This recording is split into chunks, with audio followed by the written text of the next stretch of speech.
And energy don't lie. No, I think that's you're what right. you're seeing and feeling. That's why there's a buzz, and that's why maybe season ticket holders that may have maybe pumped the brakes on season tickets are coming back. You know what I mean? There's a buzz. Yeah. Everyone I'm talking to, just like, you know, even last year, and now obviously adding, you know, having Michkov come in, there's an extra layer of buzz. But like they know that it's trending the right way, and that there's a feeling because the culture is back. So right? Riley, can I get into Michkov for a second? Yes, do it. Please, yeah. So obviously, we're so excited to have a player that if circumstances were different, might have been the second pick a year ago. Mm-hmm. I mean, he would say he should have been first. Yeah, yeah, that's what I love. That's what I love about him. Yeah. But the point I want to make. So it became apparent that he was going to come. And you know, when you have something like that, like I wonder how Chicago advertised that Bedard was coming before last season.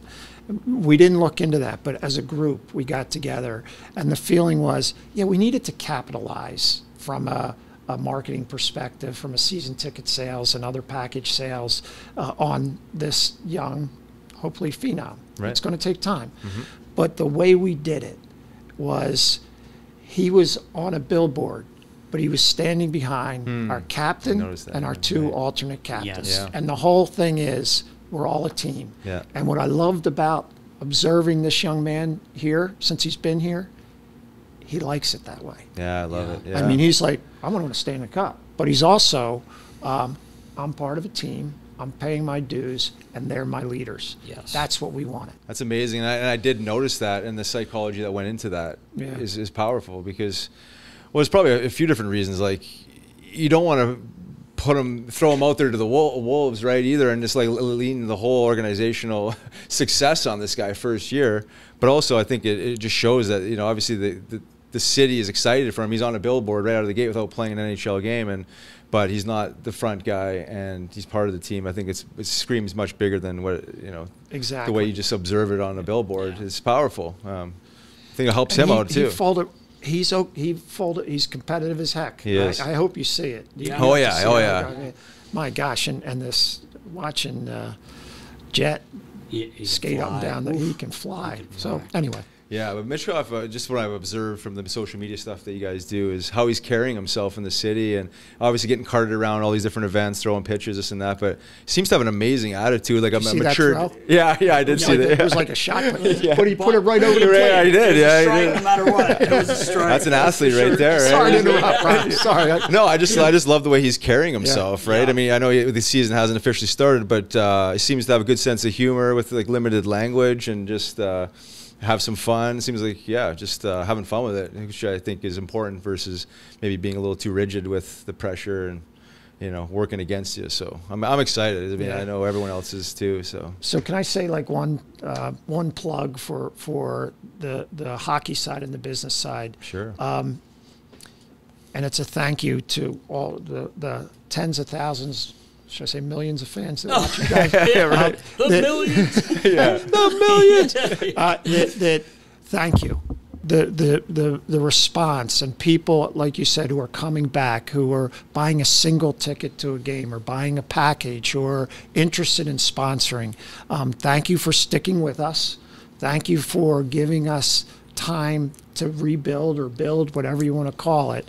And it's not going to be perfect, but the reaction that the fans in general have given to what Jonesy, Danny, Torts, and their colleagues are doing is really heartwarming and makes me even more excited about the future. Yeah. Yeah. Oh, And that has a lot to do with you too. You probably won't say that, but it really does. You have like you say, you're a fan. You understand what it's like to be a fan, and that part of it to me is huge. And it shows with like the interaction you have and getting stopped. You know, people are excited again. Yeah. One of the things you said a few minutes ago was like you didn't want to say it was a process. I think that's where you were going. I know why. I get called out all the time. No, I hear you. But unfortunately, it basically is. It's a but when you get a guy like Michkov, like we kind of were joking around about it, or if you didn't get him this year, it's still the patient part of it is probably hard. Or you know you're a businessman, so but for fans it's like, oh, we got this guy, but you got to be patient. Well, even Bedard last year. I mean, Right. you watch as the season went on, he got comfortable. Still, he's growing into his body. This kid is. He's a tank. Built. He's He a is a tank. tank. So, Riley, let me ask you from your perspective. What are you looking for? What are you how many hockey games have you watched in your life? What are you looking for Quite a few. from any rookie, but a rookie that comes in with such high expectations? What does your professional eye? I would say some level of consistency, right? Fearlessness, right? I mean, you got a creative player like Michkov coming in, like you want him to make plays and not be scared to make plays, but within the boundaries of like the situation itself. Competing on, he's going to make mistakes. He's going to turn pucks over. He's going to try and make a play. I think it's just the second effort. How quickly do you respond and get back into defensive position and try and make up for your mistake, right? And defend. I think if the effort's there on both sides of the puck, you know, Torts and the team can live with the mistakes because they're going to happen. Right? He's a high-level executor with, you know, and high-level skill, so he's going to try and make plays that some guys might not ever think of playing or making. I think as long as his attitude is about just like getting back to the middle of the ice and recovering and hustling back, you know, everyone sees that and you can live with the mistakes. But the consistency, as long as the effort's there, you know, the rest of it's going to fall. And I expect, obviously, his effort's going to be there. But And there's so many other great young players, or I should say really good young players with great potential. Right. I mean, we could rattle them off. The year Forrester had last year.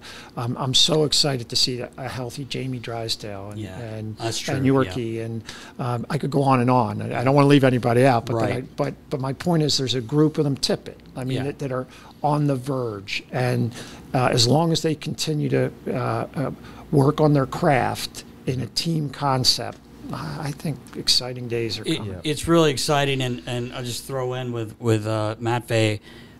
It's funny how we talked about the board with him on it behind those guys. When you have guys like TK, Coots, Lotz, you're going to work because they're working so hard, and you're following them, right? Like, I think as long as he's competing, which how are you not? Well, for one, the coach is going to we joked with Danny. Matvei's going to act like he doesn't understand too much English maybe when Torts gets mad, but he goes, I think he'll understand what he's trying to say. You know what I mean? By the way, in the, what's 4 weeks? I don't know how long total he's been here. I can't believe how he studies, and he's trying to say more and more every day. It cracks me up. Yeah. Cracks me up.